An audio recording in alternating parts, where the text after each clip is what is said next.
Chapter 10. Staying Connected.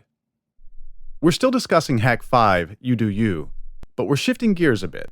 In this chapter, you'll gain useful hacks to keep you from falling into the desolate void of complete disconnection from the human drama. Human folly. Repeatedly asking and answering the question and subsequently repudiating the misfits monkeys, as we just discussed, will inevitably create a mood of detachment. We remain in the mayhem, but not of it, so to speak. The idiotic chaos around us is no longer our circus to the extent it once was. You might look at the daily machinations of your world and think, even if this does not rise to the level of mayhem, it sure seems like utter folly.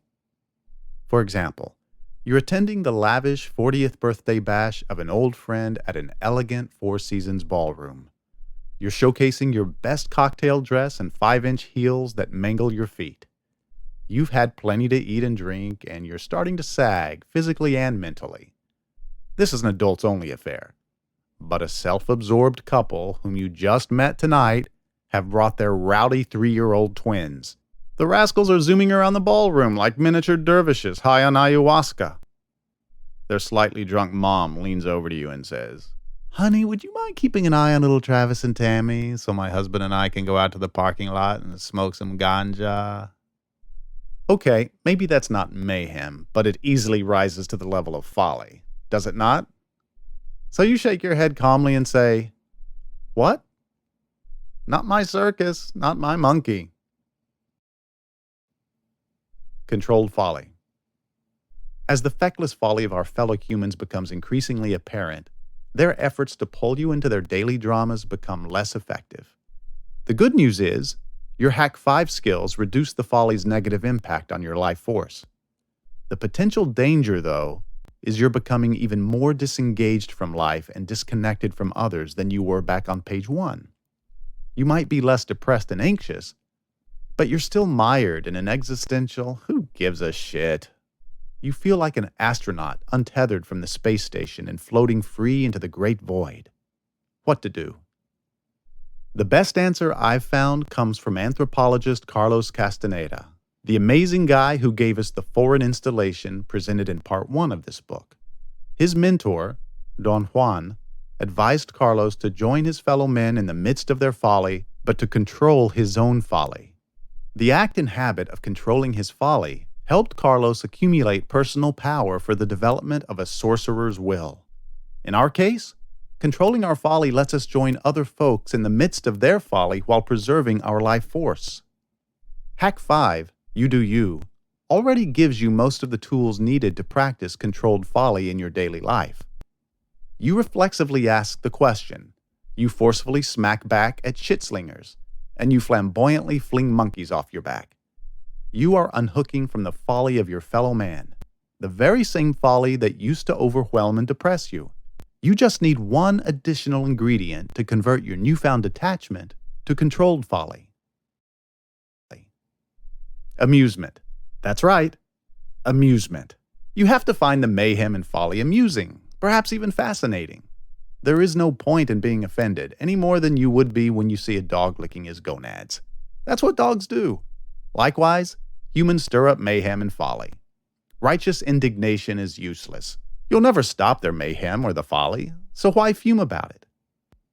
This feeling of amusement about the folly of mankind is your ticket back into the game of life. You're no longer depressed or anxious about the craziness around you or the pressure others place on you. You're amused by it. You wade into whatever situations you encounter with a sense of freedom and abandon. You say and do whatever you want, not what you assume others expect of you. You might even accept a few monkeys now and then, just for the fun of it. You might throw off your heels and zoom around the party after young Travis and Tammy, letting yourself feel as unhinged as they are. Not funny. Sounds easy enough. But you might rightfully ask, how can one be amused by the most despicable aspects of the mayhem, such as serial killers, child molesters, genocide, human trafficking, starvation and malnutrition, climate change, and mass extinction, to name a few? You cannot, of course. Even someone as glib as I cannot ask you to do that. Thanks to the digital evolution of mass media, all the daunting tribulations around the world are thrust into our consciousness with unrelenting regularity. It's enough to make us lose our smiles permanently. However, rarely do these disasters strike our daily life.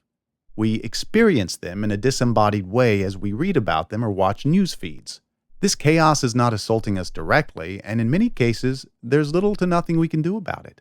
But we still feel shitty and helpless about being forced to witness the mayhem vicariously. Hack 5, You Do You, gives you the means to combat the existential malaise caused by the mayhem served up by the media. You ask and answer the question, who do I want to be in relation to this? If you want to join the fray and work diligently to stop human trafficking, for example, then you throw yourself wholeheartedly into the movement, controlling your folly as you cope with all the idiotic man-made obstacles you're sure to encounter. Such an unconstrained commitment can be a valuable and rewarding use of your life force. Helping others in need reduces depression and anxiety through a powerful diversion from your own shit show and a priceless feeling of human bonding. If, on the other hand, you decide not to participate in a given cause, you say, "Not my circus," and you stop thinking about it. Give it no more energy. Maybe you can't find anything amusing about human trafficking, but the preservation of your life force demands you do not fret about it unless and until you intend to do something about it. In essence, any news or reality outside your immediate sphere of influence that depresses you or increases your anxiety must be bitch-slapped away. You must be free of this emotional baggage so you can enthusiastically return to controlling your folly in your daily life. I realize this sounds harsh and uncaring, but if you contemplate this issue, you might agree it's the only sensible response. Does this mean you have to stop binging on news feeds about inhumanity towards animals, nature, and our fellow man? Perhaps it does. If daily news feeds diminish your life force, you'll be better off without them. Empathy or admiration. Are you still unwilling or unable to find amusement in the mayhem and the folly of the human condition? That's not surprising. Amusement implies a feeling of lightheartedness that's antithetical to depression and anxiety. Occasional flares of amusement might arise more easily and more often when your emotional set point tracks closer to neutral. For now, you might have to settle for empathy as your path to connect with those around you. Surely you can picture the shit show running in the heads of many people you know. They are getting microcut all day long by the beast, just as you are. They're fretting about what others think of their words and actions. They're defending their damaged egos and lugging around their ponderous self-importance, while doing their best to wander through the folly and mayhem of their personal foam pits. How about a little empathy? Perhaps you know a few impressive souls who manage their folly in a manner you envy.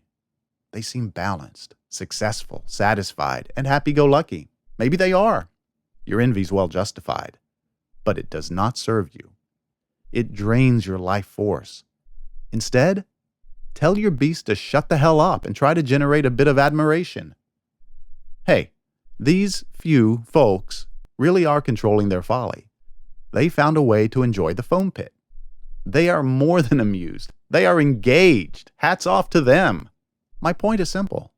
Like pretty much everything else I've been saying, when the tools of Hack 5, You Do You, unhook you from the folly and mayhem, you can maintain a genuine feeling of connection with the rest of humanity by generating a touch of amusement, empathy, or admiration. Then get right back to bitch slapping, smacking back, and controlling your folly. Useless judgment. Maybe more than a few readers are annoyed with me for recommending amusement, empathy, and admiration as a pathway to human connection. You may insist, why should I give a shit about people? They're all self-centered clowns. While I don't admire that point of view, I can empathize, and I do find it amusing. Ask yourself, does being judgmental benefit me or my life force? Of course not. Imagine for a moment how much more pleasant your day will be without a continual stream of negative, judgmental thoughts about people, including yourself. You'll be better off without them. Your torrent of judgmental thoughts does not even belong to you. You are merely observing it as it sails through. Why invest your life force in it? Why not assume these judgments are generated by the beast, just like all your other shitty thoughts? Get rid of them by bitch-slapping them away. This works well in most situations. For example, you're at a business cocktail party and are introduced to an expert in your field who possibly could be helpful to your career. Immediately upon shaking his hand, your beast goes to work. Jeez, look at the gnarly tufts of hair sticking out of his ears and nose. How gross! And his teeth are so yellow. And his breath smells like rancid cigar smoke. Ugh! You frown. You start to pull away. Your body language grows anxious, and he immediately senses it. In this case, your most sensible response is to bitch slap the hell out of the beast and get on with the conversation. We're not asking you to cohabitate with the guy, for Christ's sake. Releasing shitty judgments gets more challenging when you're stuck with the offensive person for extended periods of time. Let's say your mother-in-law has a grating, nervous laugh, reminiscent of fingernails being dragged across a chalkboard. She's visiting for 4 days over Thanksgiving, and 30 minutes into the holiday, your nerves are already torched from her constant, shrill cackling. Bitch slapping is not working, and amusement, empathy, and admiration are out of the question. What can you do to preserve your life force and survive the holiday weekend? Reflexive forgiveness. It took me more than 100 pages to broach the idea of forgiveness, but it's clearly your best option in situations like this. I do not mean the profound, hard-earned forgiveness you achieve after years of psychotherapy or meditation. I am talking about reflexive forgiveness that's only a short step from bitch slapping. This automatic forgiveness is sensible because we are all damaged goods in one form or another. In contrast to the famous maxim of the best-selling self-help book of 1967, I'm okay, you're okay. Reflexive forgiveness relies on the assumption, I'm a little screwy, you're a little screwy. The annoying traits and behaviors of others are the essence of mayhem with the misfits, and they are inevitable and unavoidable. The sun will rise tomorrow, bills will arrive, and people will do dumb shit, including each of us.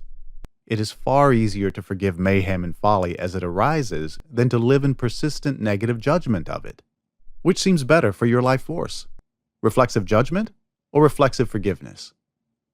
Implementing reflexive forgiveness is easy for skilled bitch slappers like you.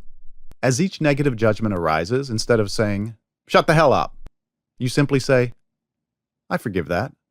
I forgive that. I forgive that." Each time your mother-in-law cackles, you'll simply think, "I forgive that." You'll agree it's much more pleasant than grinding your teeth, and in time, you might even find her amusing.